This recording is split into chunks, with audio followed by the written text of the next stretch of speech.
Alrighty, ladies and gentlemen, we are back with GEC NASCAR. We're out here at Phoenix. We are out here for the Wanda Potts Memorial 120. This is a memorial race for one of our members. His grandmother had passed away, and they wanted to sponsor this race in her memory. So we wanted to help out. There will be a 3-wide memorial in the beginning. Whether we do it in the practice or in the beginning of the race, I'm still not 100% sure. But it's going to be a great show either way, nonetheless. So thank you all for coming out tonight. This is going to be our final championship race here at GEC NASCAR's Street Limit presents presented Truck Series. So we are looking forward to seeing what these guys got. I believe we do have an idea who we are going to crown a champion after tonight's race, but never know, so stick around and find out. So we do have a few people up in the booth right now. We got let's see, we got Bryce Fontaine out here for the championship race. We got Joseph Barrow, we have Raymond Hanneman, and we also have Shane Cochran up in the booth with us. Guys, it's going to be a great race tonight. Yeah, no doubt about that, Griffin. These guys all year long have been working their tails off, getting to the points where they're at today, grinding out, getting better with these trucks in the configuration of the 67-degree weather. I think it's going to be an all-out brawl tonight. We saw the truck race at Daytona. That was a brawl. We saw the truck race here last year in the actual NASCAR Cup Series. That was a brawl.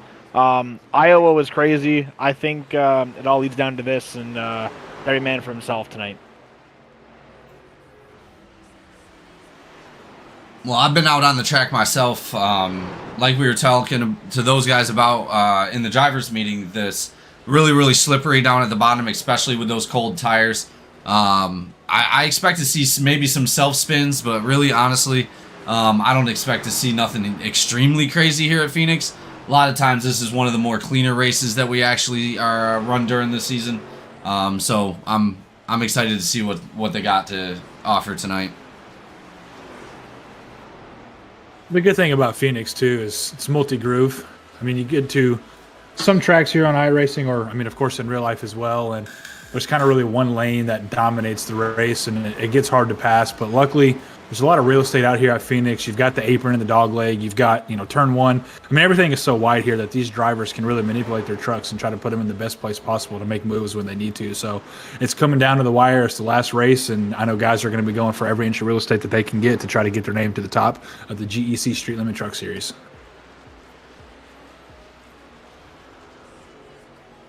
Yeah, I'm not sure which GEC Phoenix race you were watching, Jamie, but the last one, the time the trucks were here, I think I put together a highlight reel of all the wrecks. That was a much bigger field than we have tonight, but I'm expecting to see some bumpers getting together, some guys getting in the wall, and some tempers flaring by the end of this one. I'm with you on that, Cochran. Yeah, I didn't say it was going to be completely clean. I just, hey, good race. It'll be a good race. I'm pretty sure we also had some disqualifications in that race, too. I'm pretty sure, there was 2 drivers in the top, and that's what made Harrison and I get P2, P3. If my memory serves me right on that race. You are probably correct. It was all I remember is there was a wreck coming to the finish line, and I just made it through. You've got some probably going to be some hard racing between at least 2 to 3 guys tonight with battling for those 2 podium spots. So they're all within reach. So. Pulling that up right now for all of the people watching at home.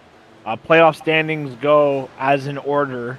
Kenneth Gallman with 1,158 points. Chad Ashley with 1,109 points. Kyle Simmons in third with 1,108 points. Walter in fourth with 1,092 points. Fifth place is Josh Eller with 1,086 points. Then you have Scotty Yancey with 1,083 points, and Jacob Hughes with 1,083 points as well. That's not a bad lineup. A lot of talent in those drivers right there. I'm not going to lie. I think I actually messed up the standings. Well, we'll get to that later. Either way. So, let's go ahead and start with our first segment of the night. Who's your pick? We'll start with Bryce Fontaine. Bryce, who you got for tonight? Well, I mean, I'm looking here at the times in practice. I don't know if everybody's showing their cars just yet. So we'll see. It's to be determined. I see we got a decent amount of rookies in here as well. But, you know, I'm sure that the guys that are at the top of the list have gotten there for a reason. But I'm going to go out on a limb here. Just looking at the times here in practice, I mean, Hughes looks like he might have a good truck tonight. So that's going to be my pick for tonight. Hughes? Yes, sir. Hughes is Number 5. a Hughes, 'cause we great have driver. two- Yeah, there's 2 Hughes. Yeah. Yeah. Jay Hughes. I'm sorry. Yep, I didn't even. Both of them are Jay Hughes. They are okay. The number Yeah. 5. Wow. Yeah. I'm like, I was wondering if I was seeing double there or not. He just joined, so he's a newer guy. Nope, that's a great pick. Jacob Hughes has had an amazing season. Really, really fast driver. Looking forward to seeing what he can do tonight as well. We'll possibly pull him up for an interview here in a moment. We'll go ahead and go to Barrow. Barrow, who do you got for tonight? You know, I'm gonna do it. I'm gonna No, go ahead don't do it. I'm doing it. No, what do you mean? I want to pick him. Why? I'll give it to you. I've got the most this year, so I'll give it to you. Let's see. Since I got to change, let me go with I'll take Eller.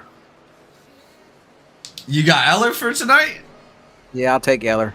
All right. I'm 69 of Eller. That No. old Mr. White there because I didn't pick him. Well, But- all right. Well, now I'm interested because Hanneman sounds like he's pretty interested in your pick. His pick just joined. My pick just joined. Yeah. All right, Gallman, bring home that trophy, baby. He's put Let's in. get Street Limit on the board again. That'd be amazing for us as an organization. Amazing for him as a driver as well for bringing home the second trophy. For himself, he's actually bringing home 2 trophies for GEC for Street Limit if he wins this tonight. So No, that's I'm amazing. going Gallman every day, 100% here.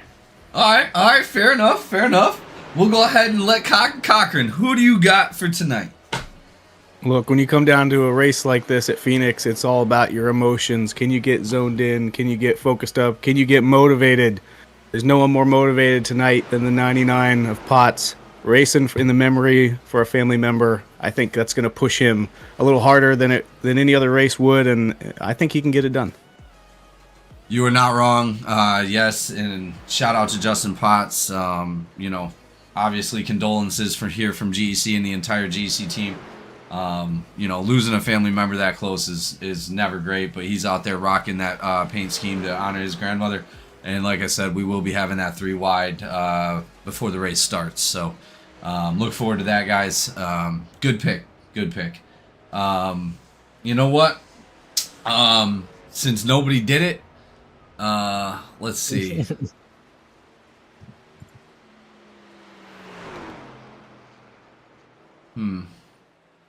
Man, I don't know, man. There's so many good drivers out there. I'm gonna go ahead. I'm gonna pick Eric White. I'm gonna pick number 7. I want to give him enough confidence to be able to get out there and see if he can maintain a front finish. You want to know what his practice was for this race tonight? What was that? This was before we started broadcasting stuff like that. Eric said he's going to practice at Atlanta. He didn't. Oh, for this race? Okay. He said he was going to practice there for this race.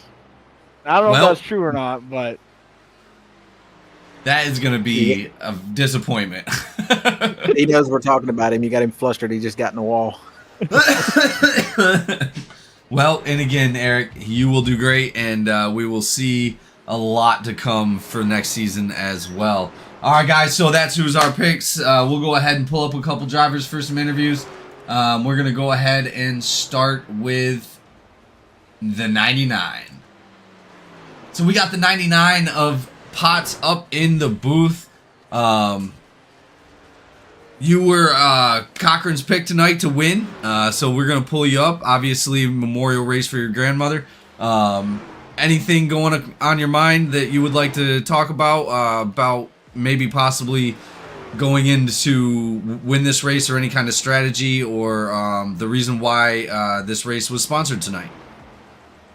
Well, I'm trying to as I'm doing practice laps, trying to get to the top quickest, because I mean I'm want to at least show some effort. But I mean, running fourth right now, the track and the truck feel pretty good so far. Obviously, this race being a memorial race to my grandmother, and appreciate everyone here at GEC, TJ for covering the sponsor cost, and y'all up in the broadcast for allowing us to do this. And so this is just going to be one race to remember. Awesome, man. Well, and again, you always come out and put out a great effort, and it's always amazing to see what you guys can do out on the track. Phoenix is a technical track, and a little bit more than most. Coming into those turns, it can get a little slippery. So we hope you the best of luck, and hopefully we can see you in that winner's circle. Yeah, let's hope. Just y'all have a blast up there, and I'll try to keep this truck clean. You got it, buddy. We'll see you out there. Good luck. Yeah, appreciate it. Alrighty, so that was the 99, and again, condolences to his grandmother. It's going to be a great race, and we expect to see a lot out of him tonight. Who else do we want to bring up, guys? We got a few more minutes. Let's go ahead and... Ballman and Wilson are talking about strategy right now, so I say let them do their thing, because I just went in there and had a pep talk with them. So, all right, so let's go ahead and pull up the number 5. Number 5 of Hughes up in the booth. You got a copy? What's up? So it looks like you were picked for somebody's driver tonight. Fontaine went ahead and picked you for his winning driver tonight. What's going through your mind here at Phoenix for the championship race, and going out there and putting down pretty solid lap times?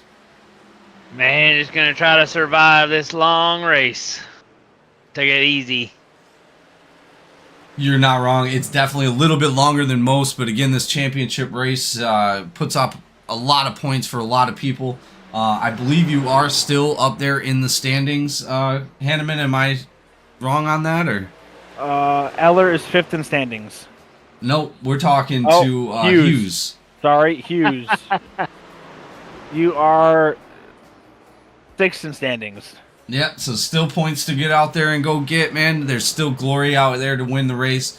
But what any kind of feeling you got for the track so far?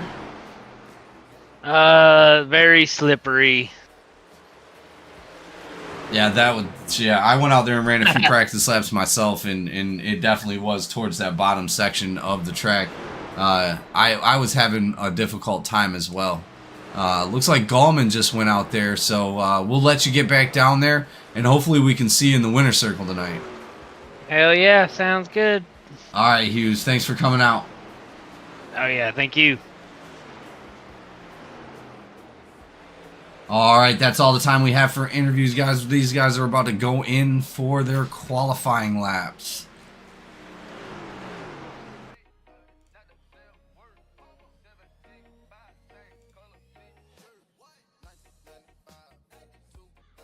So coming in to the championship finish for the Truck Series, obviously we have the Cup Series Championship coming up as well. Truck Series Championship, a little bit, I think we were one race short from the Cup Series this season. So we still got, I believe, 2 races to go, or is it one more race over there? Or the Cup Series? Yeah. Cup Series? No, this week is the final race. Oh, yeah. So Atlanta. Oh, okay. So we're ending it. Oh, that's right, because the All-Star race. All-Star, yeah, that's right. Well, So either we way. did this year for the 2 seasons is for the Truck Series, they took on the All-Star race, so then Truck Series only had a 4-race playoff. Cup Series has a 5-race playoff. Okay. Yep. I do remember that.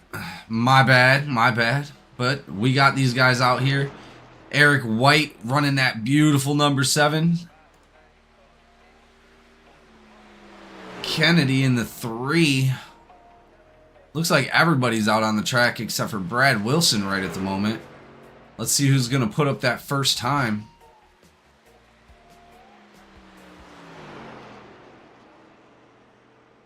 And it looks to be Justin Potts up there in the front. See if he can hold on to that. I know Gallman was pretty fast in the end of that practice right there. Put down a pretty quick lap. Yep. Kennedy takes that away, but they're going to be shuffling around, coming around for the first lap and the second. Here. You think this is going to be Gallman's fast lap? Yeah, he took his out lap and stayed high on his first lap. Now he's putting his hot lap down here. Well, Potts did go out there and put down a hell of a time, but Kennedy goes and snatches that spot away. Jacob Hughes back up to the top, and Gallman. Gallman was going to get there. He either beat his fastest time here or he got close to it. I seen him in practice running 26.4s, and I thought to myself, he's not showing everything. Nah, that was a 26.3. Yeah. No. 26.297. 97, yeah. Yeah, my tracker doesn't go down that low. Wow, nice time for him, man. Obviously, we expected a similar outcome anyway from him, but it looks like these guys have shaken out. It looks like it's going to be Gallman taking that top spot with Hughes followed up, Kennedy, Potts, Eller, Ashley, Kiernan in the 51, Walter in that 00, 74 Simmons, Yancey, Hughes, and White. We still have 2 drivers that did not qualify. Brad that time Wilson that Gallman and put Aaron down for Yancey. qualifying, that's the reason I was going to pick him. I knew his time before we started, and decided if he was available for the pick, I was going to pick him. And then I guess I was a little nice and gave it to Hanneman. I could have picked Brad. I mean, I'd pick a street limit driver. Oh, it looks like Brad Wilson is out there as a late qualify. I think he kind of he probably may have set back a little bit and watched qualify. He's letting the track warm up too. Think about it. Everyone's going on track. He's trying to get that warm track right now to get a better lap time down. Bryce, you've done that before. You sat back and pitched a little bit. You don't want to be first on the track. Yeah, you also kind of get to see what everybody else is running and let you know what you need to do. Yeah, I mean, it all depends too where how the weather is, of course, if there's variable weather out there or whatever. So yeah, I'm definitely I've not been shy to be the first one out on track or the last one. So we'll see what he's able to do here with his lap.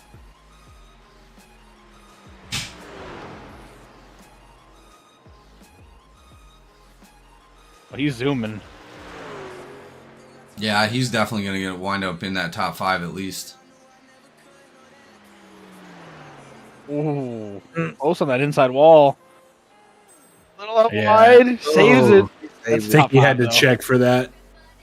26.6. Yeah, that's going to put him in 10th. He's still got an in lap though. No, I think that was it. That was it.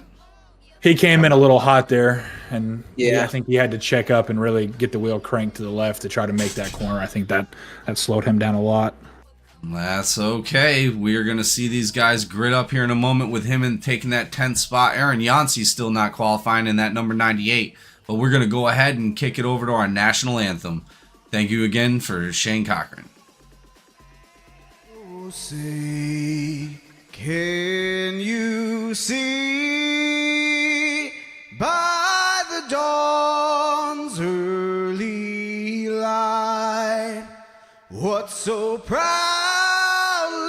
we hailed at the twilight's last gleaming, whose broad stripes and bright stars through the perilous fight o'er the ramparts we watched were so gallantly streaming, and the rocket's red glare, the bombs bursting in air, gave proof through the night that our flag was still there. Oh, say does star-spangled banner yet wave o'er the land of the free and the home of the brave.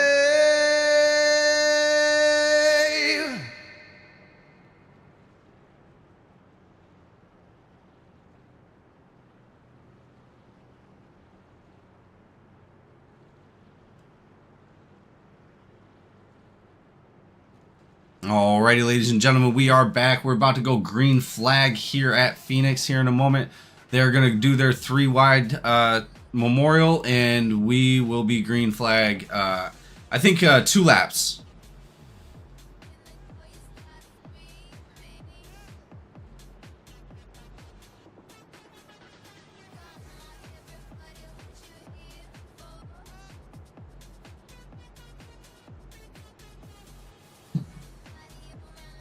So we're not going green this time by. We're getting ready for the salute here.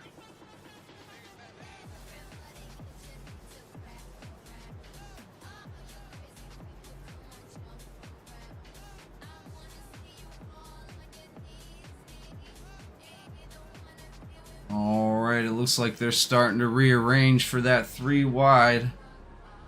They're going to go ahead and extend that caution.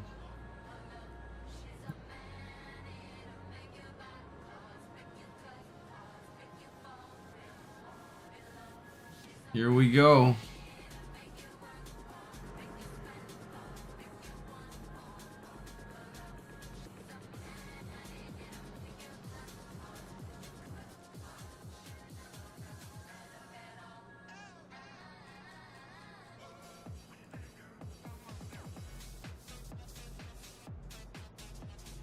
Again, we thank you all for tuning in each and every single week to see us do what we do. These guys are amazing at their jobs of going out there and getting everything that they need to get done on the track. And you guys coming in and watching just makes it all that much better for the drivers and gives them that much more ambition to go out there and accomplish everything they do on the track. So thank you once again for tuning in. Again, we're out here for the Wanda Potts Memorial 120.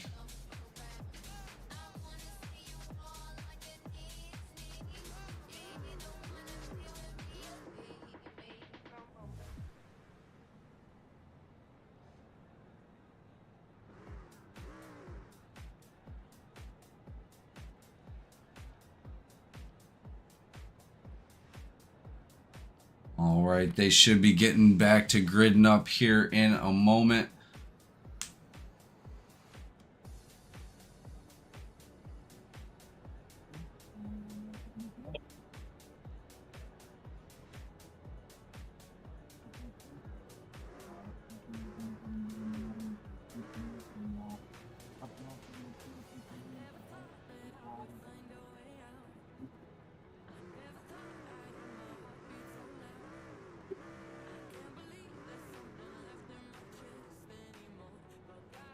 All right, they're going to be breaking off and getting back into position to go green here in a moment.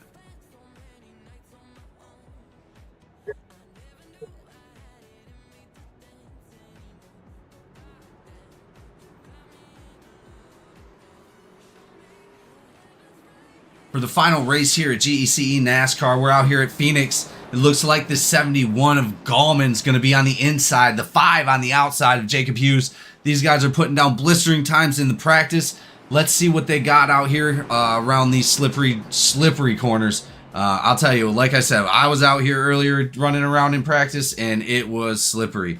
So I'm looking forward to seeing what these guys can do. Looks like they're probably going to be catching the pace car now, and then we'll be going green after that.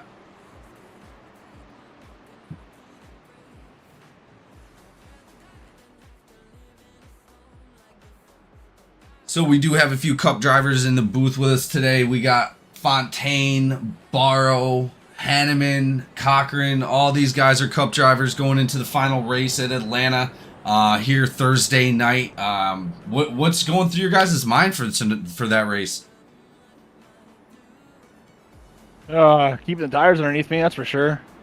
Well, being a Daytona-based track, I'm sure that won't be hard. Well, about after lap 20, they start to fall off a little bit, though. Yeah, I'm not too sure on the fixed set. Definitely the open set was a lot of fun last night to drive, but the fixed set, I know in the past, especially at nighttime with the colder temps, it might be a little harder to push out of 4, push out of 2, but we'll make it work. We'll figure it out. How about you, Fontaine? And you give Atlanta any thought? Have you raced out there several times? You know what you're doing at Atlanta? He's gonna message back in a second. He stepped away real quick. Oh, well, Cochran then. Cochran, I know you've been to Atlanta a bunch of times, man. Feeling comfortable out there? Yeah, I'll tell you what, I was feeling really confident, and I went back and watched a replay of a A-class win I got in the Cup car at Atlanta, and as I watched it, I realized, oh, that's the old Atlanta that I was feeling so confident about. I'm going to have to do a little more practice and get ready for this new one. But yeah, I think it'll be fun. As long as you can find some dancing partners to draft with, it should be really fun. Well, here we go. Pace car is off the track, guys. They're going to come around turn 3, and we will be going green. The start section is a little weird on this one. It is coming around the turn. As you come around that turn 3, they will wave that green flag, and we will see what the 71 and the 5 can do. They're getting ready to go green here now. They're coming up to the start zone here. There it is. All right. Oh, a little bit of a late start with the 5 on the outside. I think he was expecting to come up with that finish line. 3 diving down low. 5 behind the 71. Ooh, into the wall back there a little bit. Almost 3 wide in the back there. With Yancey and Wilson and Hughes, it looks like.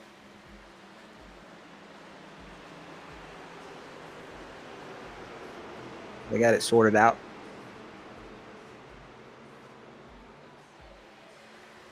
And that dog leg is also tricky to come off of. I think, Cochran, when you were broadcasting this race, or when you were racing this race and you went up to the broadcast booth, you noticed that I was using Bryce as an IRL spotter instead of the iRacing spotter. And you mentioned that I was saying that I didn't want to take the dog leg anymore because of the fact that I was getting really loose. And that was after like a 40-lap run. These trucks definitely get loose on that bump. And you're going to see that tonight. If they keep pushing that hard, if they go full throttle on that bump and they're in draft or they're getting pushed, you'll see someone get loose there tonight. I can no doubt about that. Yeah, I think that dog leg really requires some commitment. Like if you're going to cut it, you kind of have to cut it early. And if you wait too long, that's where the loose section is where if you just kind of half take it and you straddle that yellow line, that's where you can really get in trouble. Yeah, you got to kind of get down before that start-finish line, and after the start-finish line is where the really bumpy part comes in. So once some tires start to wear off, if they try to go that dog leg after the start-finish line, or even before trying to pull it down too hard, it's gonna get a little squirrely with them. Now tonight's race also features a live broadcast, but a live race control for the drivers tonight. So no one's going to be claiming. It's going to be on the race control to actually deem what the incident is, because we don't have a race next week. It looks like we had a spin out back on lap 6 of Kiernan. He's dropped way back. It was no caution. Oh, he actually spun? Yeah, he spun on single car. All right. Well, let me see if I can go ahead and get a glimpse of what happened back there. Back at lap 6. Yeah, it looks like they were going about to be 3 wide. Oh, they were. He got tapped by the 7 a little bit. 7 comes down in front of the 98. Ooh. 51 taps that wall. Let's hope he's able to get that damage fixed. Hopefully a caution comes out for him. That's the only way he's going to be catching back up. Gallman still off to a great start. Kiernan's going to have a little damage off that too. He didn't pit, so Well, and being a short track, I mean, it's not like it's Daytona where the little bit of damage is going to catch you. He didn't really hit that wall terribly hard, so I'm hoping he's not feeling it coming around these corners. Do you classify this as a short track? Like, yes, it's a mile track, but like It just it feels a mile and a like half. one. It just feels to me like a short track. I've always raced it like a short track. Again, do I have to use as much brake as I normally do on a short track? No. But there's definitely a lot of braking involved towards the extended runs.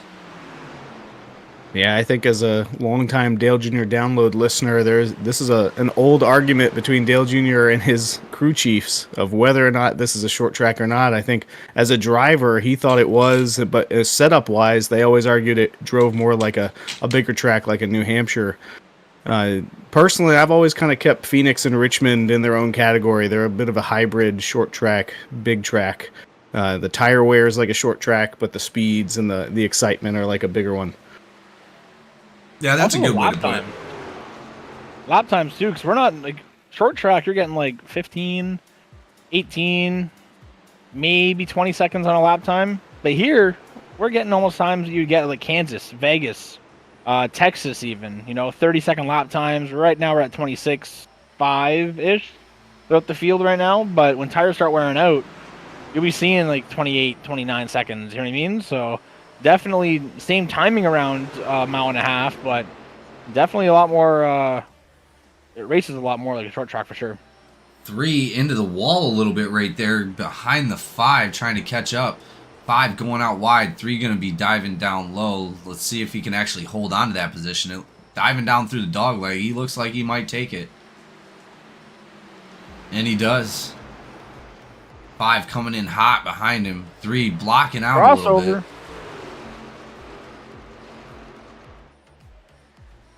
There he goes. Man, when I'm looking up, if I'm the 3 car, I'm looking up my rearview mirror and I just see him coming. It's definitely scary seeing that middle braking zone. He's coming in hard. You just gotta make sure that he doesn't tap your back end there, so you spin out. Yeah, that definitely. We've seen that in the past several times here at Phoenix. Just that little tap coming around that corner, and you're going around. Good job on those guys by not making that contact. I think Cochran and I, if memory serves me right here, Cochran, with all the short tracks we've done, all the mile and a halves we've done, are we at least 30 door taps, friendly door taps by now? Oh, I haven't been 2 keeping seasons? track, but I'm sure it's up there.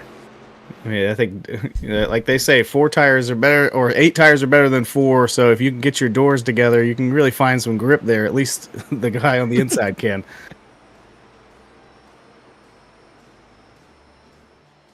I'm racing with all these guys week in, week out, seeing all the practice sessions they've been doing, all the time they're putting in, and all the cup guys as well. I mean, this is the next generation we're watching right here, right? So it's to see them go through the ranks and through all the series and stuff like that. It's definitely huge to see, and appreciate everyone coming in, week out, and all the fans watching as well. This is a good moment for our drivers. It's a longer race for sure, but it's definitely a testament of skill, and see who's got the pace to hang on next year as well. Well, looks like the 99 is able to maintain that second position for the time being. 3 right up behind him. Gained a lot of time.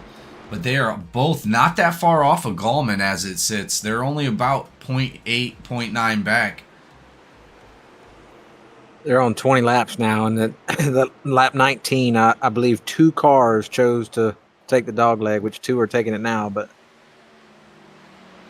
they're kind of staying up off of it for the most part. Well, it does look like the dog leg saved him about 0.1. 3 trucks took it that lap. Rest of them stayed high. Yeah, Goldman the fastest on the track that last lap with a 27.46.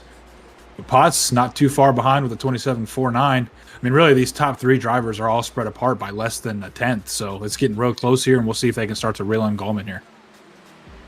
Yeah, I think that's what the second and third place is doing there. They're still using that dog leg in hopes to gain a little bit of time on him because he's not using it. But they're going to be burning them tires up a little bit too, trying to chase him down.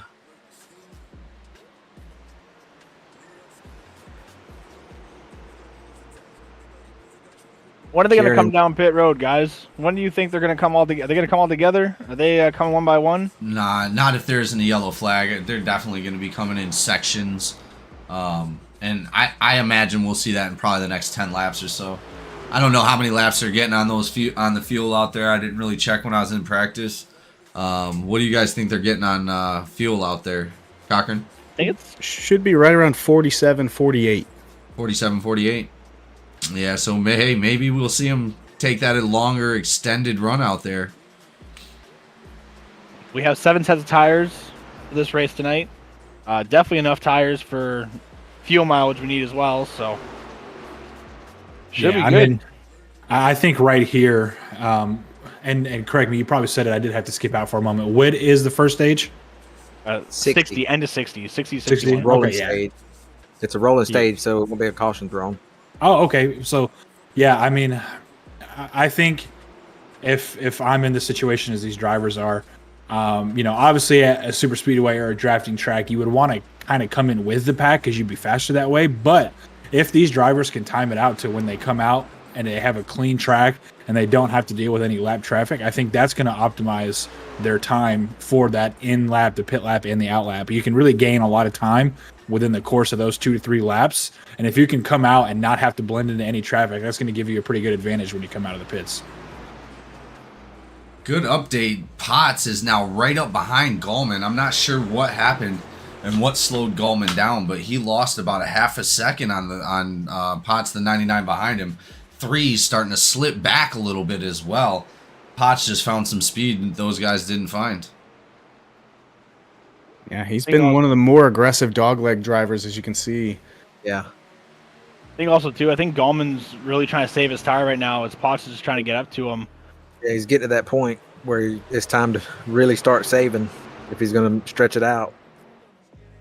Yeah, and I'm looking at the inputs from Gallman and from Potts, and Potts really looks like he's wheeling it. You see him kind of overshoot the corner there. I mean, I think Gallman knows the situation he's at. He's in the lead. He has the clean air. He can kind of just manage the gap to the drivers behind him, right? No need to push, no need to extend that lead any further than he needs to. And Gallman is doing a really good job of using the seam down here in turn 2. He's really getting his left sides on the paint. That's going to help him get a little bit of free rotation that maybe some of these other guys aren't utilizing. And the further that these runs go, that really helps you with your tires as well. I mean, it puts less stress on the right side. And again, a little bit of extra rotation as the tires wear off is never a bad thing, as long as it's not too much. Yeah, it would suck if it slipped out from underneath you.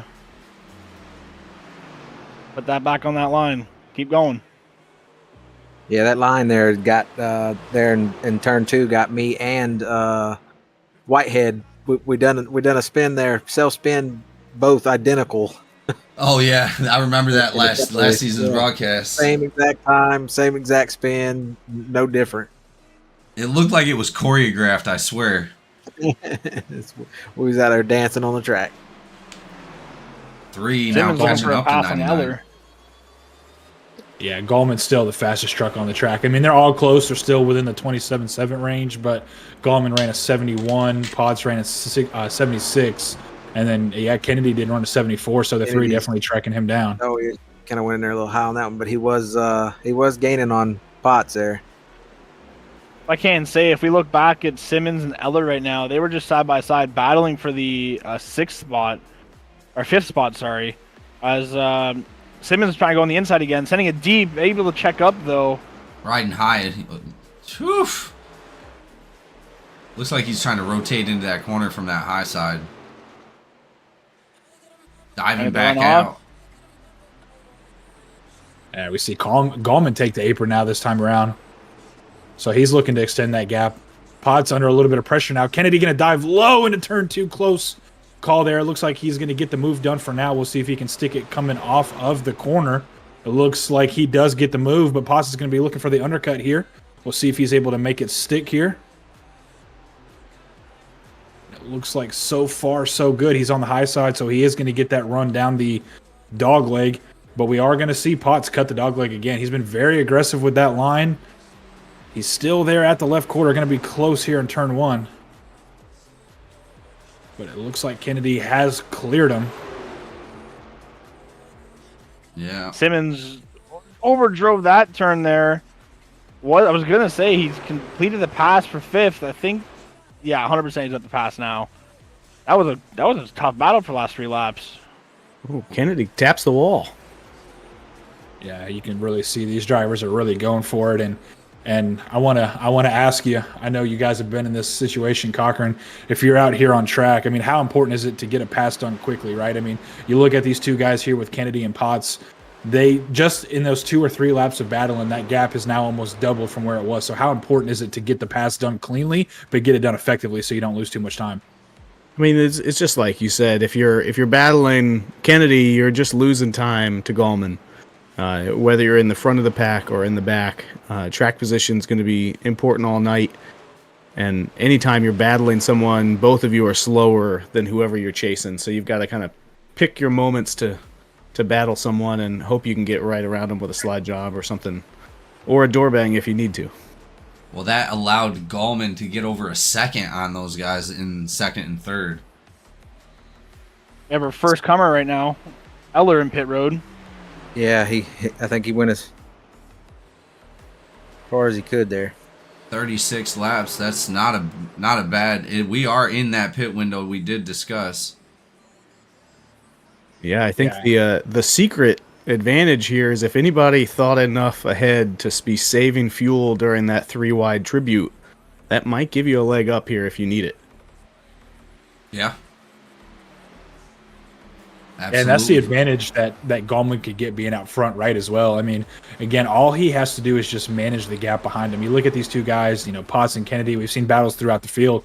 You're not able to save fuel because you're going to be pushing. On top of the fuel that you're going to lose, you're also going to lose tire. On board here with Kennedy right now, and he was really fighting hard to get around Potts, and he was able to complete the pass. But ever since he got around him, he has really fallen off. He's really pushing hard. So, not only has he lost time in the battle, he's also going to be losing time naturally just because of the extra heat and wear that he put on his tires. So, again, really crucial to make your moves, effective as possible. That way you don't lose as much time as you can.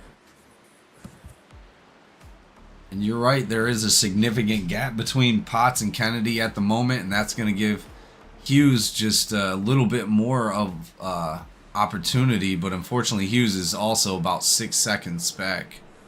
7 seconds now. Looks like those front 3 are running away with it a little bit. And Gallman under a little bit more pressure, gap now down to just 0.6. So Potts is doing a good job of at least managing the gap, but again, not to take anything away from him. That could be Gallman's doing as well, just managing that gap as best he can. So do have a little bit of lap traffic up ahead. We'll see how these drivers are able to navigate it and who can gain or lose time here. Yeah, where did Gallman lose that second at? Yeah, it looks like it was 0.3 one lap, 0.2 another, 0.2 another.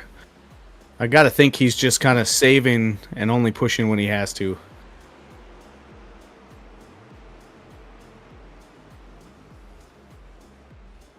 Gallman getting a little loose as he cuts hard left there onto the dog leg. You see the truck unsettled just a little bit.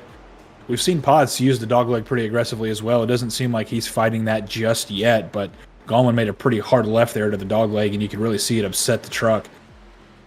Well, as Potts is early on him there.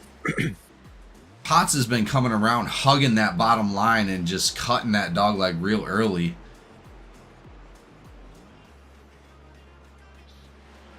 Yeah, I mean, he's really straightening it out, which does help. Again, the later you take that dog leg, the more harsh the transition is. So Potts is doing a good job of getting to the dog leg early, but at what expense? I mean, if you stay on board with him here as he comes to the dog leg, you can see just how early he's cutting that left-hand turn here in turn 3. So the harder left that Potts cuts it, the more stress is being put on the right front, where you see Gallman kind of open up the corner a little bit more. So I know we're starting to see a little bit of fall off happen with these drivers now, and it looks like it's starting to catch up to Potts here as he's losing about 0.4 just on that lap alone. Yeah, he went super wide on that last turn. Yancey and Ashley got into it a little bit there on the front or on the back stretch, coming to turn 3. Yancey got a little loose on the exit of 2 and kind of drove Ashley down into the inside wall. Able to save it though, as Ashley's now getting a little bit of fight from Walter behind him in the 0-0.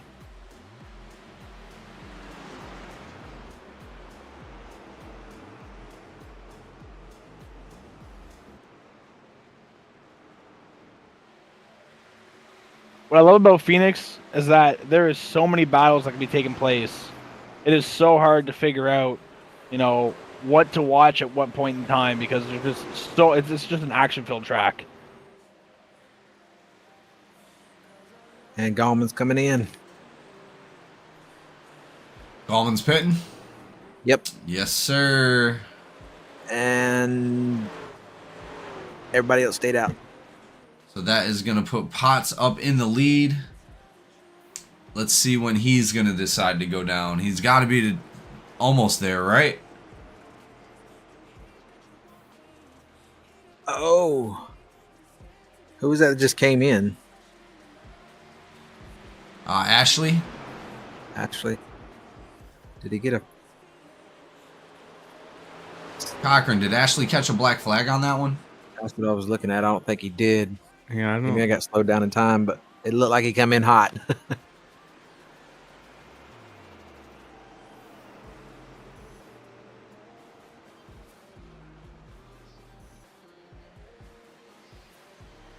Looks like 51 is now coming out of the pits. White coming in. Eric. Potts still out there running lead laps. He's got to be thinking about coming in here in a moment.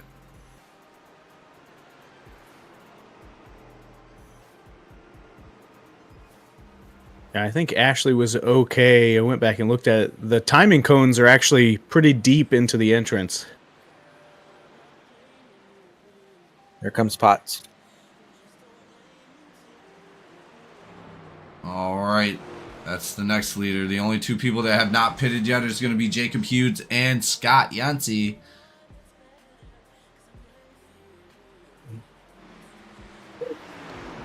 And now, Ray, let me ask you if you're in this position. I know I'm typically a guy that likes to stretch it out as far as possible. I mean, are you going to try to do a little bit of an undercut here, like in this next situation, or do you want to try to stretch it so that way you have the freshest set of tires and you can stretch the field the longest? What's your strategy here, and if you're one of these drivers out on track? I'm definitely stretching fuel. Let everyone mess up in pits, and then I come back down. Hopefully someone wrecks out. That's the main goal right now, really, is just to make sure that you get as many laps as you can. Having pressure set near the end of the race is a lot better than having pressure set at the start of the run. So, Yeah, I think it also comes down to what level of desperation you're in. If you're up there with the leaders, you can afford to do something similar to them. But if you're in the back, hey, that might be your shot to take a gamble on a different pit strategy and get up there. I know anybody watching my stream last week heard me say I'm doing whatever Hanneman does because I don't want him to beat me on strategy. I want him to beat me on the track.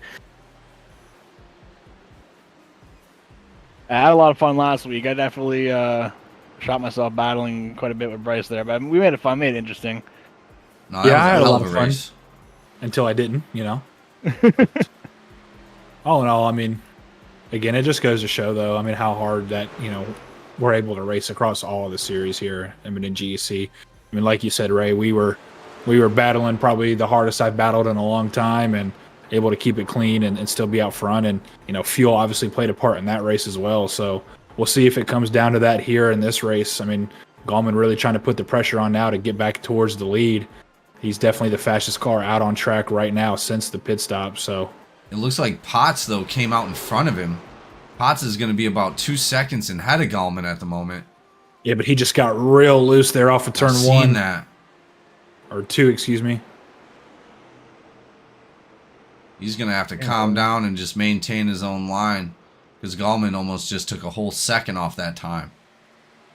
Well, and not to toot my own horn here, but this is exactly what I was talking about. You see Potts now stuck behind another driver here. I believe that's Wilson. So that just goes to show you how important it is to blend out in traffic. And I'm sure Wilson's not going to let Potts go by easily with a teammate and Gallman being behind him. So that's something that Potts is going to have to try to navigate pretty quickly here.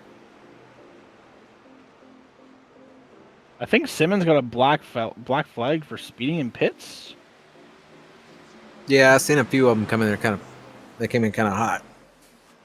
It's that trying to hurry up and get there to it, and then I think the line got the best of him.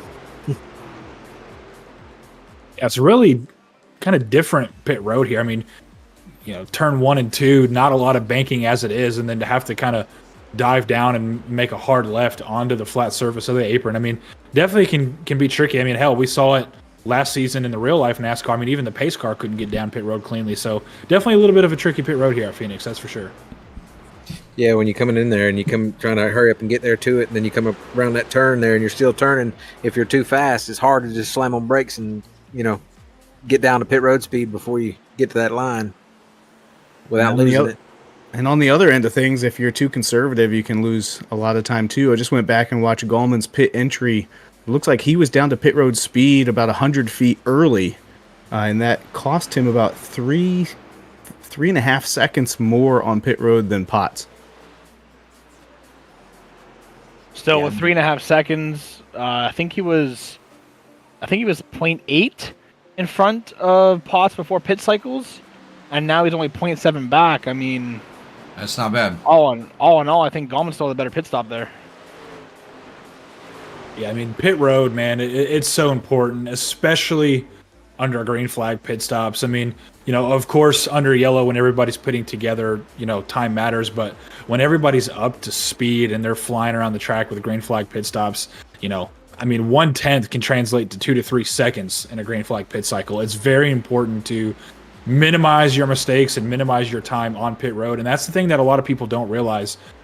Pit road is more important than just actually getting into your box. It's like Cochran said, it's getting down to pit road speed. It's getting up to race speed. I mean, there's so many different things that go into play with a pit stop that you can really lose or gain a lot of time. And, we actually saw it on the broadcast last week. I think, Cochran, it was you and Ray.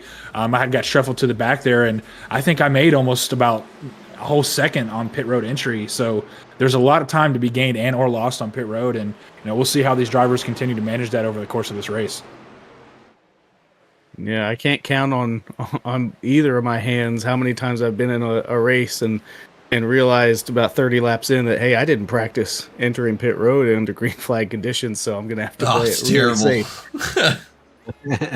Well, and it's risky here, too. I mean, if you look at Potts' line, I mean, again, we've talked about it several times tonight, how hard he's really cutting that apron, and he's over the commitment line on pit exit. So that could get really interesting if these guys, aren't paying the most attention when they either exit pit road or, if Potts comes down cutting the apron full speed with a car coming out of the pits, it can get very tricky. And, having to make a hard right turn or brake at Phoenix, I mean, you're going head on with the wall at that point. So that could definitely be something to keep our eye out on as this race goes on.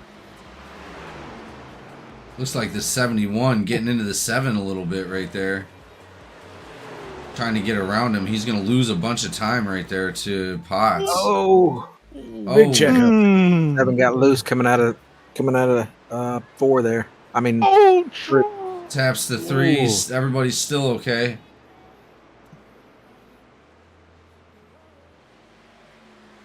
I was about to say it. I almost said it. I did. I heard the truth. Brandon getting sideways a little bit right there. Everybody's saving it. Things are getting a little testy here. Yeah, it just goes to show how much is on the line for these drivers. Everybody wanting to be the one to cement their name in Truck Series history by getting that elusive cup. And, we're seeing it. The pressure's on now. Gallman's feeling a little bit of heat with that gap to Potts continuing to increase ever so slightly, and that's going to force Gallman to push harder here. But if he can just be patient here and really save those tires for the end of the run, he can make up a lot of time. We're coming up on our stage here, too.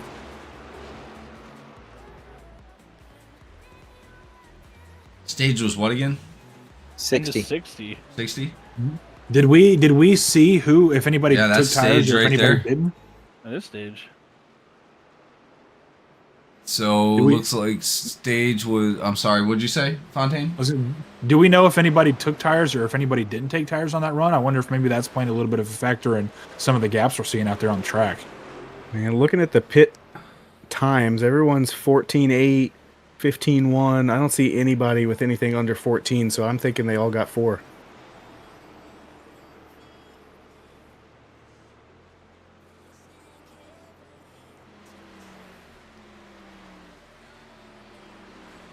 Yeah, I mean, that gap now was 1.8. The last time I looked, it's now up to 2.4. So Potts starting to run away with this. but we're getting to that point where we're just about halfway. We're coming up on it, so Gallman running into a little bit more traffic here with the 7 car once again, or truck, excuse me. That's going to help Potts extend that lead even further. Yeah, the 7 pitted.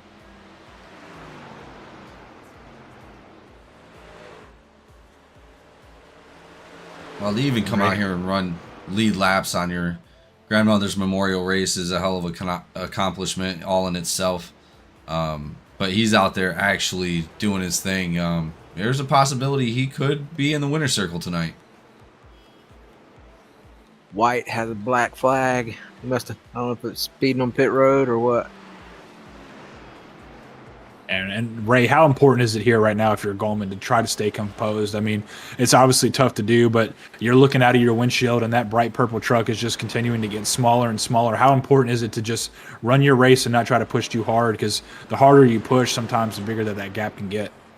Honestly, it definitely would be yes. Like, to stay composed would be huge. But if I'm in Gallman's shoes right now, knowing the point standings coming to this race, I'm letting Potts take off.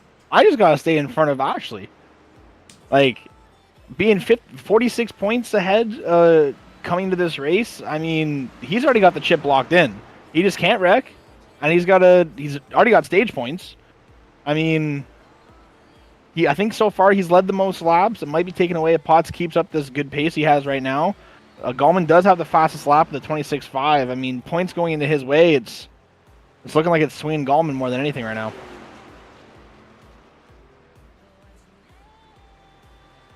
Yeah, Gallman's a pretty level-headed dude, so I'm pretty sure that, you know, it'd be nice to go out with a win and a you know, championship, but championship's the bigger picture, so I think he could tone it back and just kind of complete his race.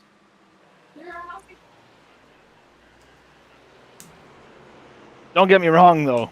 Getting the win and also yeah, I was about to. That's what Yeah, I was about to say too. That's what I said. I think he's pretty level-headed. He understands, you know, he's not going to want to push too hard where he gets himself in a position to, you know, not finish the race.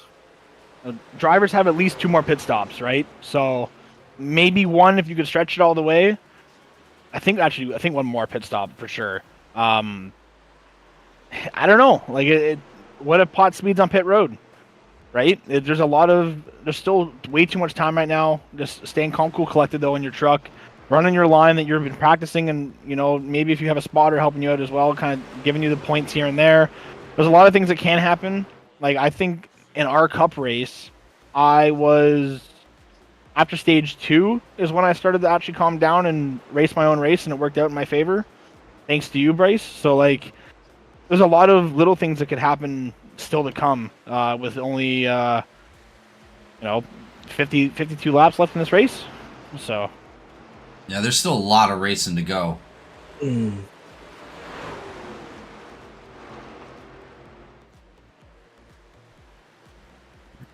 Yeah, like you said, bigger picture, most definitely. Gap still continuing to increase ever so slightly lap by lap. Looks like Potts right now is about a 10th faster on the dot to Gallman. And again, Gallman just has to stay ahead of Ashley here, and so far he's able to do so. He's got about a 12 to 13 second lead on Ashley, but also one thing that you kind of alluded to right there, Ray, but if we do get a late caution, you know, with 5 or 6 laps to go, or maybe even inside the 10 lap range, how aggressive do some of these drivers start to be? Like if you're Ashley, right? I mean, you see Gallman, he's within striking distance. How aggressive are you for this championship? I definitely would be trying to fight for it. I mean, I'm not just going to roll over and let the the guy it's in P1 or P2 in standings just take it, right? So I'm doing the best I can to solidify my spot and solidify that trophy at the end of the year if I can. I think the closest battle right now on track for points would be Simmons and Ashley, because they're a point behind each other. Simmons is currently 3 laps down. So if this stays how it is, on points alone, Ashley gets P2 in standings. But if Walter is able to get a couple more bonus points here, he might even be able to pull up a P3. Really? Yeah. Like, that's how close we are in points.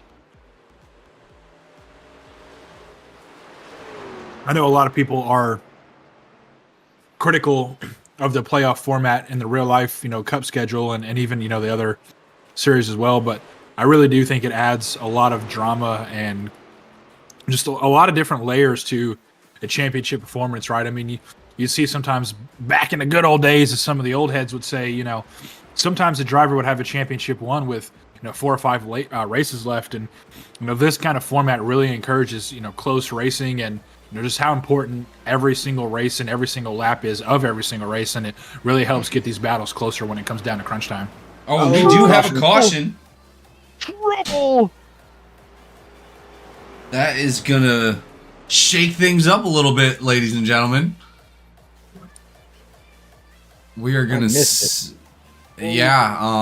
It was actually Brad Wilson, unfortunately. Let's go ahead and take a look. Seemed lagging behind there. Ooh. Well, I seen him dive the last one, and it looked like he got a little loose.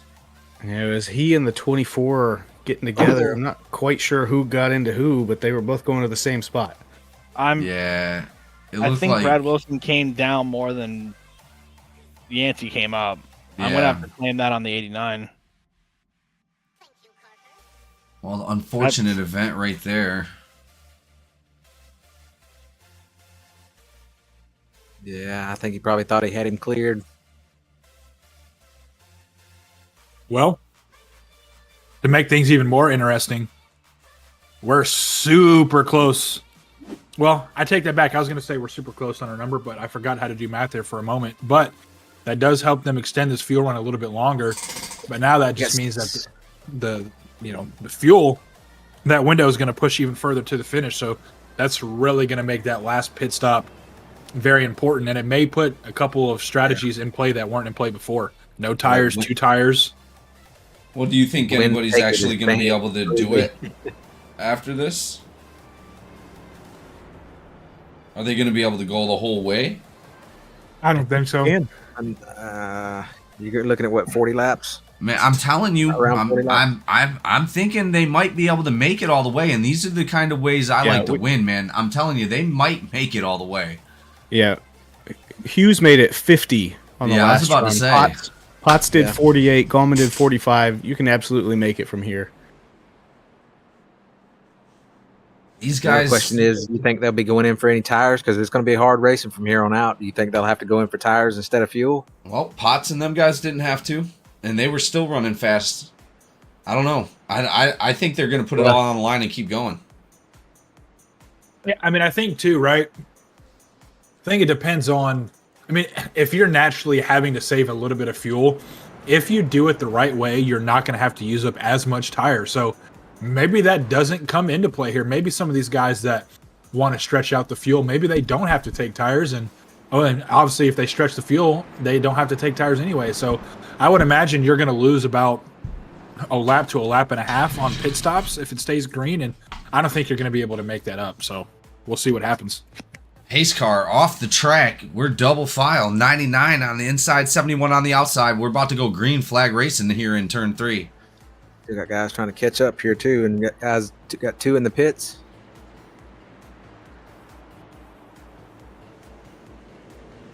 Here we go, green flag. 99 Awesome, with a great decent start. jump. Yeah.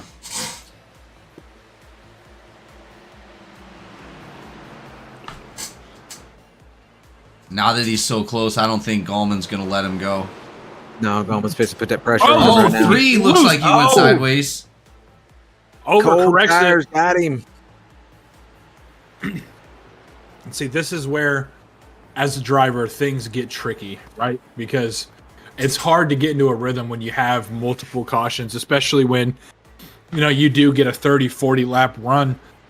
The way the car handles over the course of that run, is so different from how it handles when you come down to pit road and get fuel and get fresh tires. So we'll see if these drivers can get into a rhythm. I was going to mention before that caution came out, like you said, now that the restart has stacked the field back up and Potts is looking at Gallman's truck in the rearview mirror, I wonder if Potts will maybe make any mistakes here with Gallman being so close on his tail after this restart. Yeah, he's definitely not going to be as comfortable as he was before with that gap. But let's go ahead and take a look at Kennedy, see what happened back there. Yeah, it looks like he just got a little loose. Maybe he got a little bit lower in the groove. And once these trucks start to go around with how these, the bodies are, once the truck goes around, it's so hard to keep it in one direction. And we see just a little bit of snap oversteer on the overcorrection and around it goes. But luckily, I don't think he hit anything or anybody. So the truck will be clean, just going to lose a little bit of time. Yeah, you're right there. It doesn't look like any damage whatsoever. So we're going to go ahead and get back to it. And does a good job of shutting it down too. Again, just holding the brake and staying out of the way to let these drivers make the move they need to make to dodge the wreck. So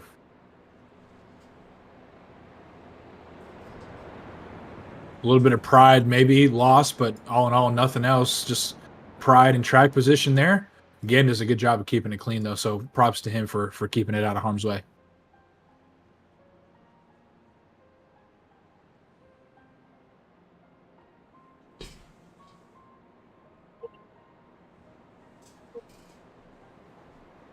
And these cautions are just pushing these drivers even closer and closer to that fuel number as well. So if there was any question, I think by the time we get done with this caution, I think it's going to be pretty set in stone on who can make it. And I think a lot of these drivers will. Yeah, the only way I'm coming down pit road here is if there's a late caution and I have a chance to get fresh tires while the leaders don't. This is one thing that I've always found tricky. There are some instances where when it comes down to a questionable pit decision later on in the run, I hate being the car in first place because say we get a caution with, maybe 20 or so laps to go and we get a late caution. What do you do, right? Because if you go down pit road and nobody else goes, now you've got to make your way back up through the field. But if you don't go, maybe everybody behind you does go, and then you're on the tire disadvantage. So sometimes being in the lead down the stretch could be a little bit of a disadvantage in that regard, but we'll see if that'll even play a factor here. Yeah, ready to go back green. That's here. why I almost never lead in the race. It's really a voluntary choice for strategy. Understandable for sure. I'll let that 12 car go up there and get stuck in the catbird seat. Here we There you go. go. Green flag 99 with a decent jump again. 71's going to be right behind him. He's not going to want to let him go. Walter's still got a shot. Sitting there in fourth place coming around off that top side. I'm interested to see how Kenny. Oh, we got the 7 spinning. Oh, he's going to enter the pits. He slid it right into the pits. Oh, and it didn't even bring out a caution? No, he drifted right into the pits. I don't even know if he got a flag for speeding in pits. Meant to do it. He saved it. Yeah, Gallman definitely putting the pressure on Potts now. Again, like we mentioned, I think Potts is really going to start to feel the effects. I know Gallman's not going to push too hard. Like you said, you don't want to put your race in jeopardy. They're both getting a little loose. They're pushing 59 loose. Just went out of my view. He may have made contact Yeah, with the there's inside wall caution there. comes out at lap 86. Looks like Kennedy involved into that. I don't think that was Kennedy in that one. That was the 69 of Eller. He just gets loose, loops it around, gets it on the inside wall, and is just not able to get it off the wall and cautions out. That's going to put a little bit of damage on his left rear. And again, goes back to what we were just saying. We've heard it before. Cautions breed cautions, and the more and more pace laps that go down, the closer we get to the finish, the higher the pressure gets and the harder it is for these guys to get into a rhythm. And I'm sure Gallman is getting to a point where he's going to start getting just a little bit frustrated because every single time he gets to the back of pods, it seems like we get another caution. So that's ground that he's constantly having to make up over and over again. That's going to hurt the tires over this run. And nobody liked seeing that caution flag more than the 98 truck. He was also spinning a little bit further around the turn there and didn't hit anything, and then gets to get all that track position back. So he's gonna get a Kennedy's still in the pits there. He got a rabbit foot or something. meatball. He lost control there right before that caution come out. Lost control and smacked the outside wall there at the start finish line. Blowed his motor. Yeah, Kennedy did.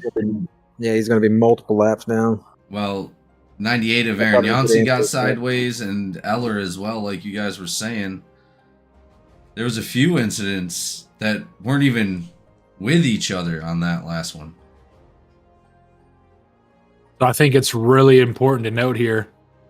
It looks like Potts and Gallman both cutting those engines off under this pace lap here. So Fuel, I would say, is definitely right now still in the question. Again, I think the more pace laps that go down, naturally, of course, the less that fuel is going to matter. But as of right now, it looks like it is in play at least just a little bit. So we'll have to keep our eye on that, of course. And we'll see if these guys can get back in the rhythm and start logging some laps and duke this thing out onto the track. Well, as it looks like we only have about 35 laps to go. Not much of the race left. These guys are going to have to push hard. This is going to be the third restart of the race. Lot on the line for most of these guys. So having these late restarts like this, you say cautions breed cautions. This is what I was thinking. this is definitely a perfect storm. Yeah. Prime time for cautions. I can't claim that on the 69, boys and girls. There was 2 spins that happened there. Yeah, I know. And I don't know which one calls the caution. Kennedy. No, it wasn't Kennedy. Kennedy's the first one that popped up on my tracker. Yeah, he spun to the inside and he smacked the wall, spun to the inside, and then he reset real quick to the pits.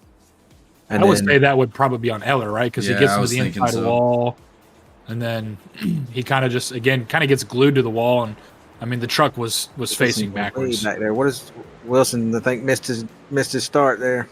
Here we go. Green flag 99 gets a little bit of a jump, not a big jump.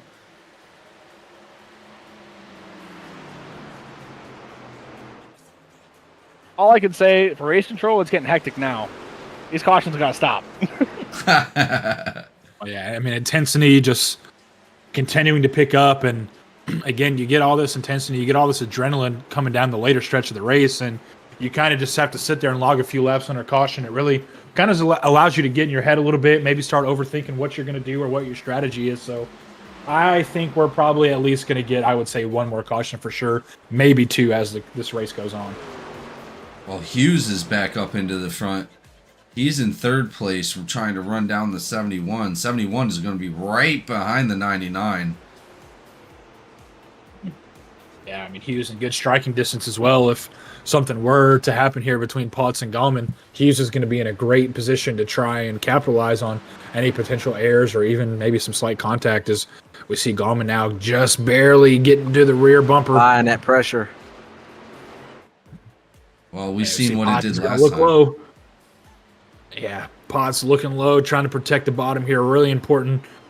Coming off of turn 4 here, we see Gallman yawing the truck out just a little bit. Potts going to cut the apron hard. Gallman looking to make a run on his outside. We'll see if he'll make a surge into the corner here in turn 1 and try to get to the outside here.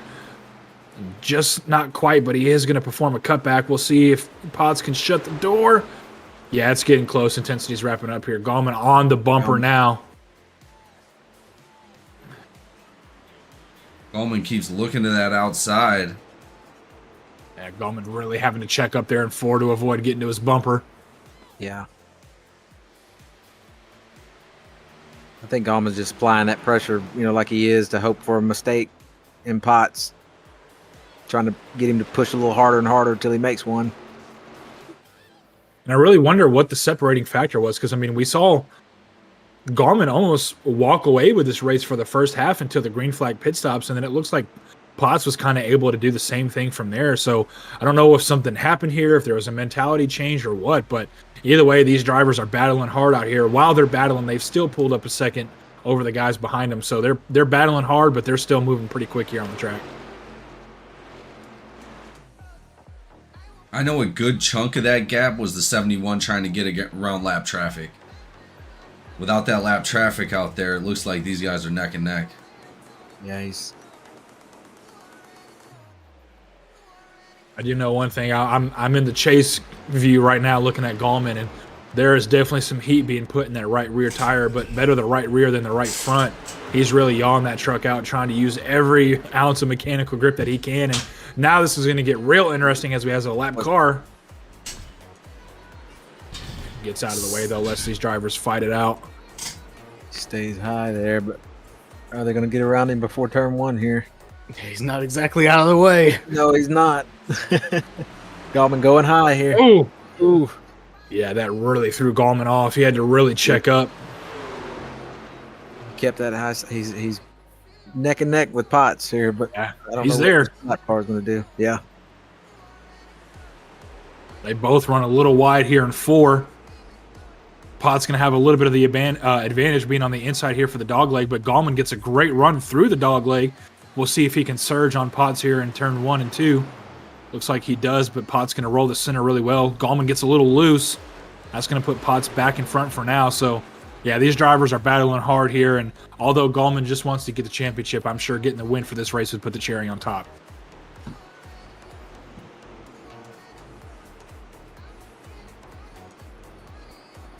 Well, and with the fight ensuing as it is up front, these guys are going to be eating those tires off a little bit. Looks like Gallman's taking the high and dropping down low, but Yeah, Gallman's trying to get a better run off. Yeah.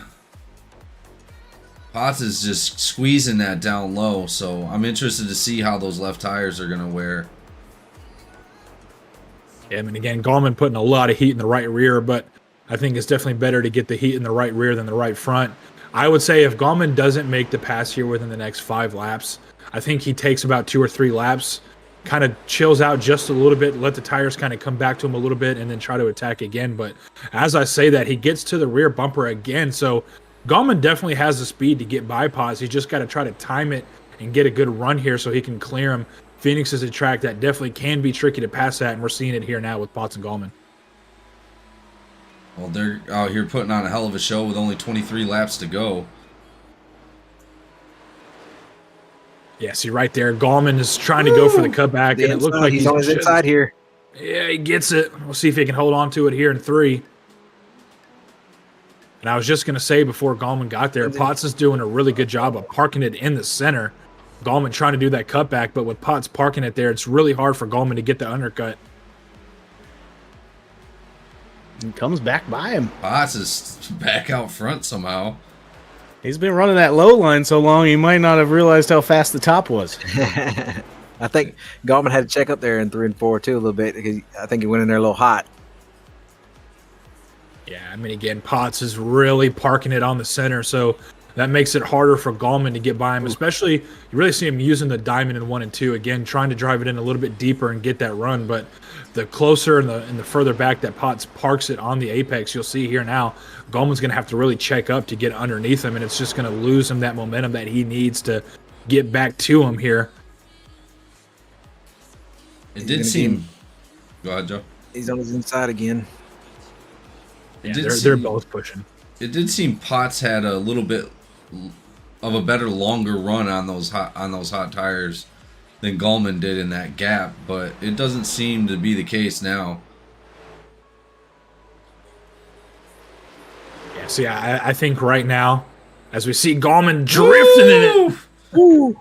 yeah, I think Gallman needs to take about 2 or 3 laps here, let the tires cool down. You can see him, that's about 3 laps in a row that he's just overdrove turn 3 just by a little bit. So if Gallman can settle down for about 2 to 3 laps here, kind of get the heat down just a little bit in those tires, he can definitely make another stab at it. But as of right now, Potts doing one hell of a job of holding Gallman off for the lead.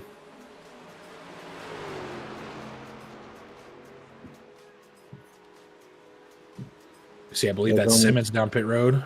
Yeah, Simmons stayed out to get a lap back on one of those cautions there. He hadn't pitted in 52 laps, so his luck ran out trying to make that work. 18 laps to go here at Phoenix.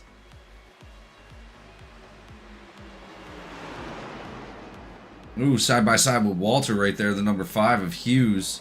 Still in that 3rd spot, just getting in some of that lap traffic right now. Oh, Walters is not lap traffic, he is competition. Same with the 55 of Chad Ashley back there in 5th place now.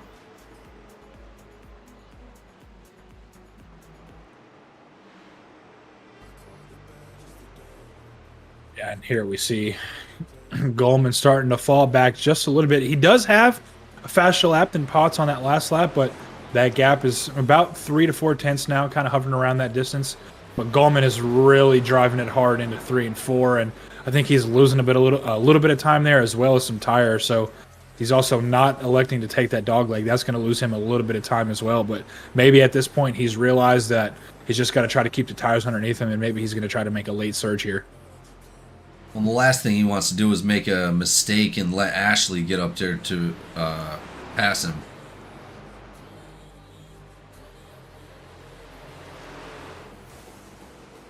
Ashley may be far back there, but he's not that far back there. He's only 6 seconds, so.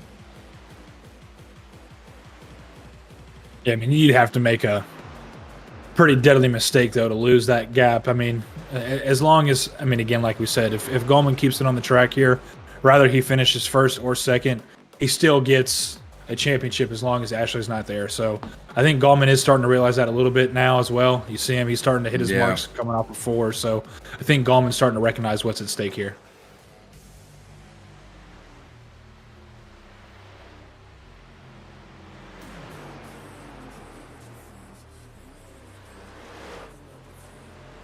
The battle for third currently is underway as Hughes is a little out front, but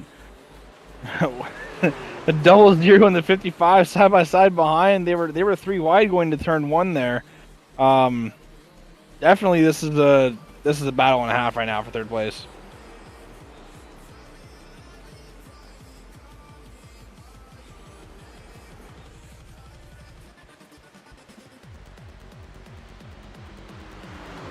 Yeah, 00 doing everything he can to try and get that podium championship finish. With Simmons 3 laps down, the battle's just with Ashley.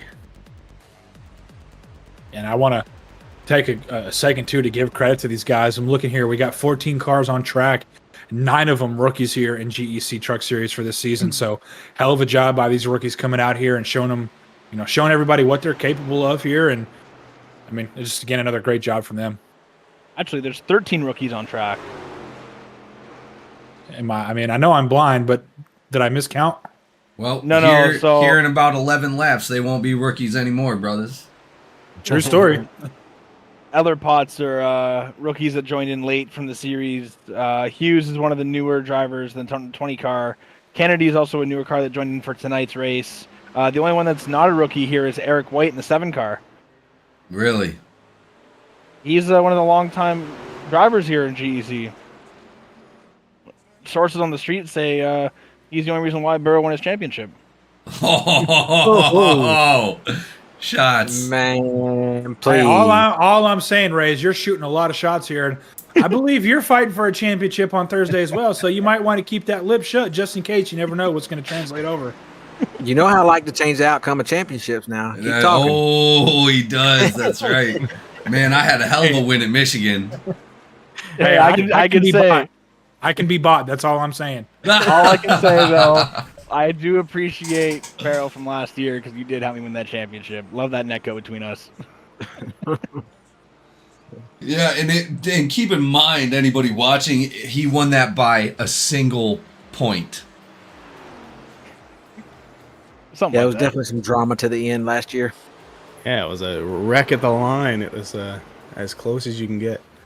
I seen a gap, man. I tried to take it. He closed the gap on me. So I believe there's a famous movie quote. I'm going to alter it just a little bit.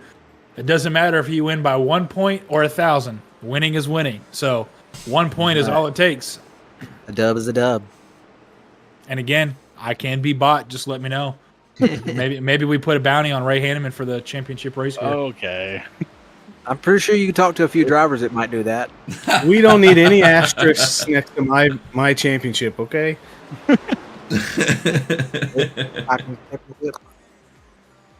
No, but it is great to see so many fresh faces that are now so familiar. I think if we went back a season ago, our season finale, when we just had one series, only had 16 drivers in it altogether, and here we've got 2 series running, and our new guys series has 14, almost as much as the whole league finished up last year. Just great recruiting. Looking forward to doing some recruiting in this off season to build those numbers up even more. Just great. Yeah, we got a good group of guys here, and I'm hoping that, when we get ready to start back up in around April, that we see everybody back again and ready to go. Well, we only take that 4 weeks off, and during that 4 weeks, we get our sponsor templates filled, and we make sure that we do recruitment races every single day. So you'll see us out there in the hosted sessions every day for at least one race a day. Sometimes we'll do more than that, but man, we really killed it last year, and you guys are right. A lot of effort went into this year, and man, hell of a season. Can't lie. And not to switch back gears, but they crossed the line. We're coming up on 4 to go here in the championship race at Phoenix. That gap is staying steady at about 8/10 now. So Pot's starting to run away with it just a little bit. But again, all Gallman has to do is just keep all 4 tires on the track. And this championship will be his, barring any late controversy. I do want to give a huge shout out to Walter, as he's now in 3rd place, getting by Hughes and Ashley, and setting himself with a 2-second gap right now as they're battling it out behind him. Beautifully done for Walter. That Laughing Llama truck is fast tonight. Yeah, he's been doing great all season. You know, consistent finishes. Put himself in a nice position to be able to possibly take that podium. I'm getting ready to crown it. Here we go with only 3 laps to go. Any kind of mistake could end it. And I know how important this must be for Gallman as well. It looks like Street Limit being one of the title sponsors here for this truck series and being able to rep Street Limit, I know how much it's going to mean to him and everybody over there to get that win, bring it home for the Street Limit guys this season. And I mean, it just feels good to win a championship, man, regardless of how you do it, how many points or whatever. The fact that he's able to do it would mean the absolute world to him and the guys over there at Street Limit. So I know we still got one more lap to go, but if he's able to hold on to it, man, I just want to say congrats to him. And been one hell of a season. I'm glad he was able to get it done. It takes a lot to win a championship, not just one race. So good on him. Absolutely, a lot of hard work went into this season for a lot of these drivers, and we're about to see its fruition right here at the end of this lap. Final lap to go. 99. Drifting out of turn 2. He did. There you have it. Potts is your winner. Gallman, your championship driver. Thank you so much, everybody that showed up to watch. We'll go ahead and get our driver interviews straightened out, and we will be right back here at GEC NASCAR.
All right, ladies and gentlemen, we are back with our winners, but not only that, we are back to here at Phoenix to crown a champion for GEC eNASCAR Street Limit Truck Series. Gallman coming out here being a dominant force all season long. I'll let you know, it was amazing to see what you guys could do all season, man.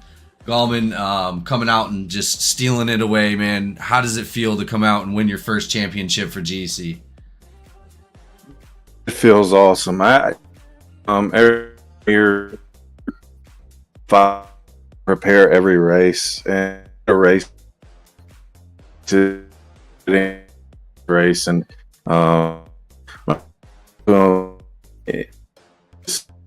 and recovery with and even.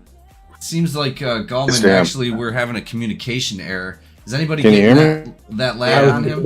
Yeah, He's I'm doing the getting same for me. feedback. Okay.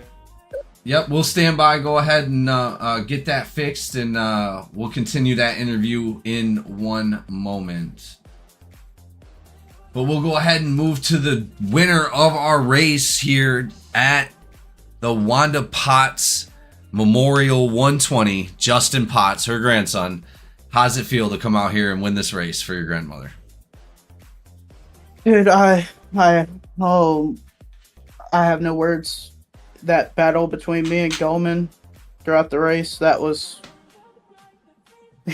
he made me sweat for it. But you know, I know she's proud of me for what I've accomplished, and just to have the support behind my back, it's just this tops the cake. Well, going out there and battling like you did, those couple different restarts, we expected things to get shaken up. But man, you really were consistent. You just held that middle, and you just kept blocking the way you were supposed to. He had to check up a few times, but definitely one of the best battles of the race. Good job going out there. Coming into the end of the season, obviously, we have next season coming up. What's your expectations for maybe possibly coming back and winning your own championship? Well, it kind of just depends on my schedule, IRL. Mondays and Tuesday nights are my only free nights, and starting here towards the end, I think next week, I believe, if not the week after, I do start racing in a different series. So unfortunately, I won't be able to join y'all, but this was a great handful of races that I was able to be a part of, and just y'all up in the booth. Grateful for all that y'all do and allowing us to show our talents. And just this race, the truck it felt the best, even better than Texas. So just to me, winning this race in memory of my grandma, I don't know what would be better. Well, you did an amazing job, and I'm sure she would be proud. Is there anybody you would like to thank for tonight's race? Just want to thank, obviously, my grandma. I know she's watching down over not only me, but everyone else in my family who's been close to her. My parents for allowing me to race every night that I can. Everyone back at RSR for allowing me to show my talents under that team. That's a great team that I'm grateful to be a part of. And I don't know. I still just don't have any words. This race is unreal. Well, thank you for coming out here and putting on a hell of a show for everybody. We will definitely, hopefully, again, see you in a future race. But Justin Potts, great job out here, and we look forward to seeing you again. Appreciate it, y'all. All right. We're going to go ahead and check back with Gallman for his championship interview. Gallman, do we have a copy? Nope. Yeah, we're still having a communication issue. That's okay. We'll go ahead and move on to our second place driver, which is unfortunately Gallman. So we will move to our third place driver, Walter, coming out there taking another podium for the season. Oh, man. Awesome to see you up here again, man. How was the race? What's going through your mind? It was great. Way better than I expected. The truck was really good on some long runs. I got to really thank Gallman. I bounced a few ideas off of him earlier today, and he gave me some feedback on them, and I made those adjustments, and it made all the difference. I went from really struggling on this track to, I didn't have anything for those top two guys, but, I felt like I had some good speed, especially over the long run. So really happy with this. Well, it was amazing to come out there right towards the end. You wound up passing Hughes and Ashley to take that podium spot. We were not expecting that, but man, great job coming out. I'm not 100% sure where you're sitting at in the points after this one, but I got wind that you may be on a podium if you did decently in this race, but we'll go ahead and see after this. Yeah, it's going to be tight with Simmons there, I'm sure. Can't say enough about Ashley and Hughes. We had a great race there for about 15 laps. We were 3 wide coming out of 1 at one point, and I thought, what the hell are we doing here? But you know, everybody held their line. We all got through it. It was a lot of fun racing with those two. Well, again, always a pleasure, Walter, to see you come out here with the Laughing Llama truck, man. Came out really, really fast tonight. Again, thank you for all you've done this season for GEC, all the wraps that you've done for everybody, making all these vehicles look amazing on stream. We wouldn't be the same without you. So I appreciate you coming out here, taking that podium. Is there anybody you would like to thank for tonight's race? Well, thank you guys for putting this on. It's a great series. Just amazing how much better everybody's gotten over the course of the year. It's been a ton of fun. Thanks to Embroidered Image and the Andy Durr Foundation, 2 of my sponsors, and looking forward to coming back next season.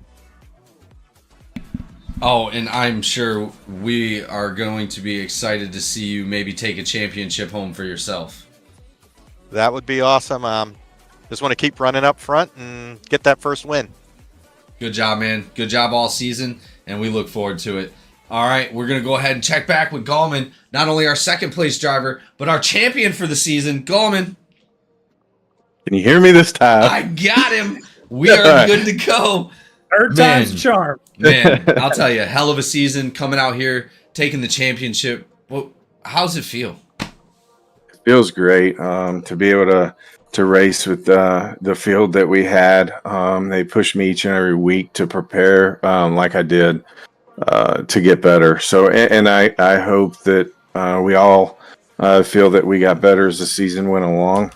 For me, it's about helping others out. I enjoy the coaching side of the house a lot. So I was able to do some of that this season, and I was also able to get some coaching tips from guys like Ray and my BDRN brothers, and Simmons has been there. Bradley's been there. Everybody in this league has done an awesome job. It's not just about me. Without them, I wouldn't be sitting here in this position. They pushed me very, very hard. Not necessarily, vocally and in the chat rooms and stuff like that, but by their performance on the track. No, amazingly said, man. And I'll tell you, none of us would be where we're at if it wasn't for the help of our teammates and our friends that, helped us every step of the way. That's very, very clear when it comes to, you guys coming up with the street limit, boosting you guys up, making you better, bringing you guys over here and allowing you to race good drivers that just put that fire under you just to be a better driver. So, great job coming out here and taking it for the first time. For not only for yourself, but this would be, I think, the second street limit championship as well. So good job coming out here and taking it for your team. Absolutely. Potts put on a show tonight. I battled with them there for a few laps and tried to make some passes outside, and that was detrimental to my tires. But it's so fitting that he won this. I'm so happy for him, man.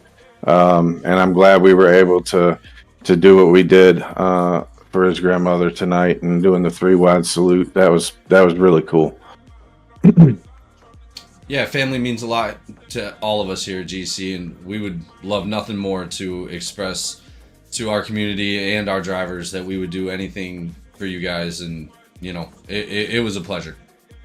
Absolutely, and I'm glad I'm able to bring home this championship to GEC. I mean to Street Limit. Sorry, Yes. I'm kind of to Street Limit and Ray and Kyle and those folks. Hopefully, I made you guys proud on the track and exemplified what it is to be a driver in this league. So,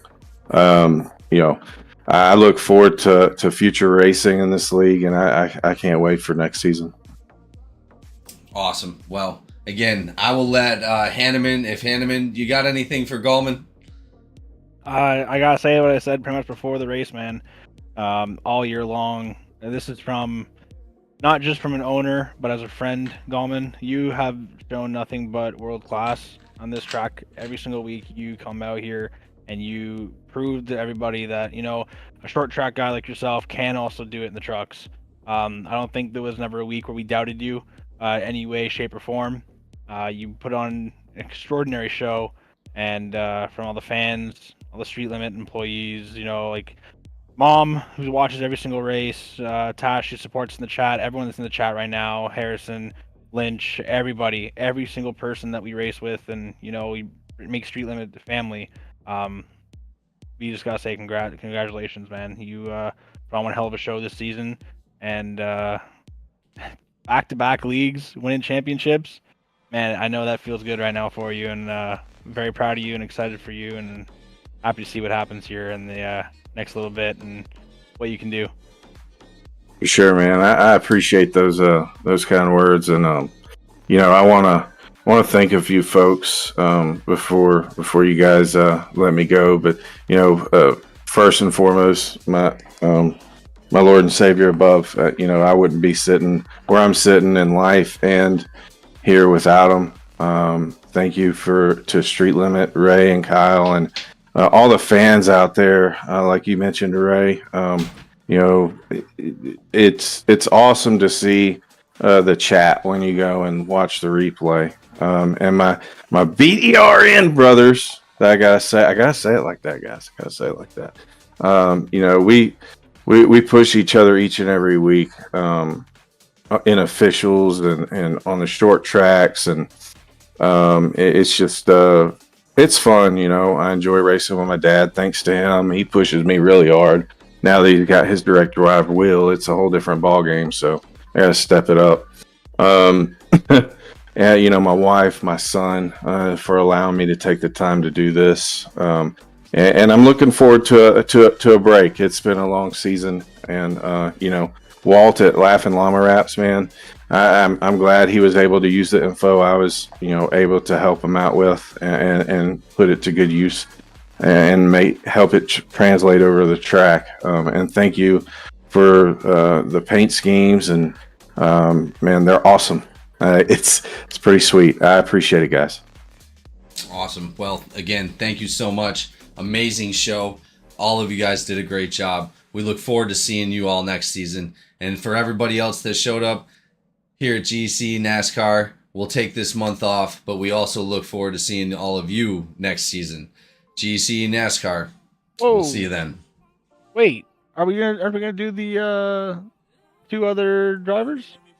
What do you mean? Championship top 3. Well, normally no, we wouldn't. I mean, I don't remember doing it, huh? We did it last year in the truck series. Did we? Yes, sir. Hey, if they're in here, yeah, absolutely. Still run some calculations, but I think this is your third place driver. I'm trying to get our second place driver in here right now. Who's our third place? Oh, overall? Mr. Simmons. Hey, what's up? All right, go ahead, Hanneman. So just crunching down the numbers right now, Kenneth Gallman does take first place championship with a 56-point lead over Ashley. And then it was a close battle from Ashley, Simmons to Walter in the 00 truck that we saw all night in the top there. Pretty much it was 3 points that changed the final decision between Sidetic and also Simmons. I said your name wrong. I'm so sorry, Walter. Between you two, though, Simmons with 1,135 points. and then Ashley with 1,145 points. They round out your top 3 for finishing here. So big congratulations to these drivers. We're trying to get Ashley into the booth right now. But Simmons, all year long, you have been on the track, putting in time. What's it like now to podium, I guess, in the championship? And maybe not the best showing tonight. I know Yeah. we had a couple black flags and stuff there. You see but... where that guy speeding in the pits over there? Saw a lot on track tonight. I was doing the best I can to make sure that we were good to go and everyone was able to race there cleanly. But third place, how do you feel? Oh, it feels awesome. Yeah, I had man, these guys, they run so clean that we get good long runs, and I feel like that benefits me at times. And man, tonight I felt great, and yeah, I sped in the pits and it ruined it. But third overall, I'm loving it. Yeah, what a great season. I love racing these guys. You know, going into this season, I know you're very unsure, especially with the work schedule and stuff like that. But what do you, what are some of the biggest takeaways you take for this season, and hopefully apply it to next season if you're a returning driver?